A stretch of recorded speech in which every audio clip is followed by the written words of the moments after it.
ان الحمد للہ والصلاة والسلام علی رسول اللہ۔ قرآن حکیم کلاس میں آج ہم سورۃ الانعام کی آخری دو آیات آیت نمبر 164 اور 165 کو انشاءاللہ سمجھیں گے۔ دیکھیے، پچھلی نشستوں میں یہ دو باتیں دلائل سے واضح ہو چکی ہیں کہ قرآن و سنت سے وابستہ رہنا بھی ضروری ہے، اور ان کا درست مفہوم حاصل کرنے کے لیے نبی کریم صلی اللہ علیہ وسلم اور صحابہ و تابعین سے وابستہ رہنا بھی ضروری ہے۔ یہ بات واضح کرنے کے بعد نبی کریم صلی اللہ علیہ وسلم سے 3 اعلانات کروائے گئے۔ ان میں سے 2 اعلانات ہم نے پچھلی نشست میں پڑھے، ایک آج پڑھیں گے انشاءاللہ۔ پہلا اعلان تو یہ کروایا گیا تھا کہ اے نبی صلی اللہ علیہ وسلم، کہہ دیجئے کہ مجھ کو میرے رب نے بذریعہ وحی صراط مستقیم کی طرف ہدایت کر دی ہے، اور وہ جو صراط مستقیم کی طرف اللہ نے میری رہنمائی کی ہے وہ انتہائی مضبوط دین ہے، نظام زندگی ہے، جو ابراہیم علیہ السلام کی ملت ہے، طریقہ ہے۔ وہ ابراہیم علیہ السلام جو مکمل طور پر اللہ کی طرف مائل تھا اور وہ مشرکین میں سے نہیں تھا۔ دوسرا اعلان نبی کریم صلی اللہ علیہ وسلم سے یہ کروایا گیا کہ میں بھی مکمل طور پر اللہ کی طرف مائل ہوں، میری تمام تر نظریاتی و عملی زندگی خالص اللہ کے لیے ہے، اس اللہ کے لیے جس کا کوئی شریک نہیں، اور یہ جتنی باتیں میں تم سے کہہ رہا ہوں اس کا حکم مجھے اللہ کی طرف سے دیا گیا ہے، لہٰذا میں حکم ماننے والوں میں سب سے پہلا ہوں۔ یہ تھے وہ 2 اعلانات جو ہم نے گزشتہ نشست میں سمجھے تھے۔ اب آگے تیسرا اعلان کروایا جا رہا ہے کہ قل اغیر اللہ ابغی ربا، اے نبی صلی اللہ علیہ وسلم کہہ دیجئے کیا میں اللہ کے سوا کوئی اور رب تلاش کروں؟ یہ استفہام انکاری ہے۔ مطلب یہ ہے کہ میں اللہ کے سوا کوئی اور رب تلاش نہیں کروں گا، یعنی اللہ کی طرف سے قرآن و سنت کی شکل میں واضح رہنمائی مل جانے کے بعد بھی اگر اہل باطل آپ کو رب کے مخالف راستوں پر چلنے کا کہیں نا، تو ان سے کہہ دو کہ میں اللہ کے سوا کوئی اور رب تلاش نہیں کروں گا۔ اب آگے کوئی اور رب تلاش نہ کرنے کی اور اسی ایک حقیقی رب کے ساتھ وابستہ رہنے کی 4 وجوہات بیان ہو رہی ہیں۔ دیکھیے وجہ نمبر 1، وَهُوَ رَبُّ كُلِّ شَيْءٍ، حالانکہ وہ ہر شے کا رب ہے، مالک ہے، یعنی کائنات میں ہر شے اس ایک حقیقی رب کی مملوک ہے، اور اصول یہ ہے کہ مملوک مالک کی شریک نہیں ہوتی۔ تو جب کائنات کی ہر شے مملوک ہے تو بھلا میں اور رب کیوں تلاش کروں؟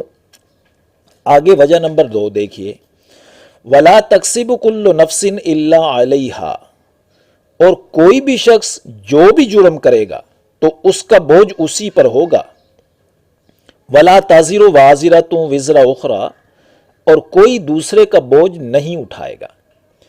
اگر کوئی یہ کہے کہ میں تمہارے جرم کا بوجھ اٹھا لوں گا تو اس کا یہ دعویٰ کوئی حیثیت نہیں رکھتا۔ ذرا سوچئے نا خود کہ جرم کرنے والا تو پاک صاف ہو جائے اور دوسرا شخص جو ہے وہ جرم اپنے ذمہ لے لے۔ یہ دنیاوی عدالتوں کی آنکھوں میں تو دھول جھونکی جا سکتی ہے، لیکن دن قیامت لگنے والی عدالت میں ہر کسی نے اپنے جرائم کے گناہوں کا بوجھ خود اٹھانا ہے، حساب کتاب خود دینا ہوگا۔ تو جب بوجھ میں نے خود ہی اٹھانا ہے، حساب کتاب میں نے خود دینا ہے، تو پھر مجھے بتائیے کیا میں اس حقیقی رب کے علاوہ کوئی اور رب تلاش کروں؟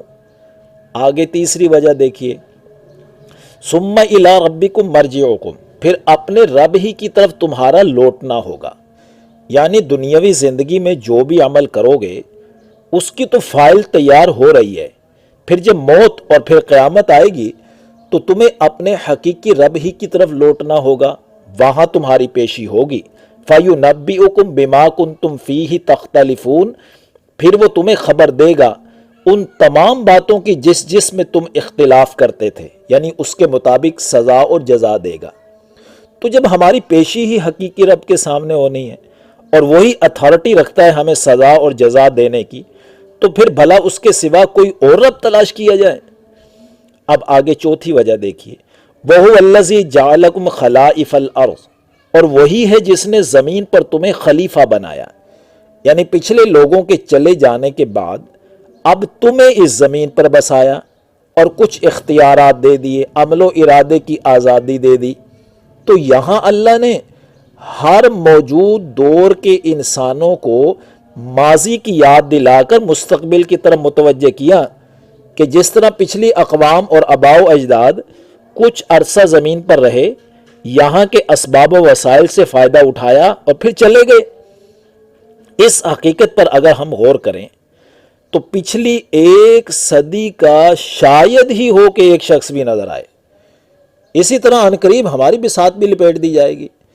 اور آگے فرمایا وَرَفَعَ بَعْضَكُمْ فَوْقَ بَعْضٍ دَرَجَاتٍ، اور تم میں سے کچھ لوگوں کے دوسروں کی نسبت درجے بلند کیے، یعنی کچھ لوگوں کو صلاحیتیں، اسباب و وسائل اور مال و دولت زیادہ دے دیا دوسروں کی نسبت۔ تو سوال پیدا ہوتا تھا کہ لوگوں کو زمین پر بسانا اور صلاحیتوں، اسباب و وسائل اور مال و دولت کی یہ کمی بیشی آخر یہ کیوں کی جاتی ہے؟ اس کا جواب آیت کے اگلے حصے میں دیا، لِيَبْلُوَكُمْ فِي مَا آتَاكُمْ، تاکہ وہ اللہ تمہیں ان تمام چیزوں میں آزمائے جو اس نے تمہیں عطا کی ہے، یعنی زندگی کے دورانیے میں عطا کیے گئے اسباب و وسائل، مال و دولت اور صلاحیتیں کن کاموں میں صرف کرتے ہو، اور ہماری طرف سے مقرر کردہ حلال و حرام کی تمیز کرتے ہو یا نہیں کرتے ہو۔ تو یہ آزمائش جو ہے وہ اللہ کریں گے۔ پھر اس آزمائش کے دور سے گزرنے کے بعد جس ہستی کے سامنے پیشی ہوگی وہ کیسی ہوگی، اگلے حصے میں اس ہستی کی 2 زاویوں سے وضاحت کی جا رہی ہے تاکہ کوئی ابہام نہ رہے۔ ان ربک سریع العقاب وانہ لغفور الرحیم، بے شک آپ کا رب جلد حساب دینے والا ہے، لینے والا ہے، اور وہ یقیناً غفور الرحیم ہے۔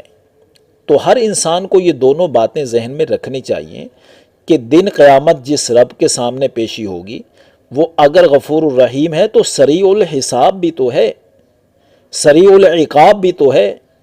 تو بیان کردہ ان ساری وجوہات پر اگر غور کیا جائے تو کوئی وجہ بھی ایسی نہیں ہے کہ اللہ کے سوا کسی اور کو رب مالک تسلیم کیا جائے اور پھر اس کے حکموں پر چلا جائے، بلکہ یہ تمام تر حقائق ہمیں اس طرف دعوت دے رہے ہیں کہ ہم ہمیشہ اللہ تعالی سے وابستہ رہیں، اسی کو رب مالک تسلیم کریں اور پھر اسی کے حکموں پر عمل پیرا ہو جائیں جو قرآن و سنت کی شکل میں ہمارے پاس محفوظ حالت میں موجود ہیں۔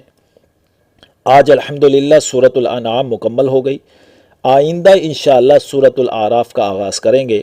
اللہ تعالیٰ قرآنی تعلیمات کو سمجھ کر اس پر عمل پیرا ہونے کی توفیق نصیب فرمائے، آمین یا رب العالمین۔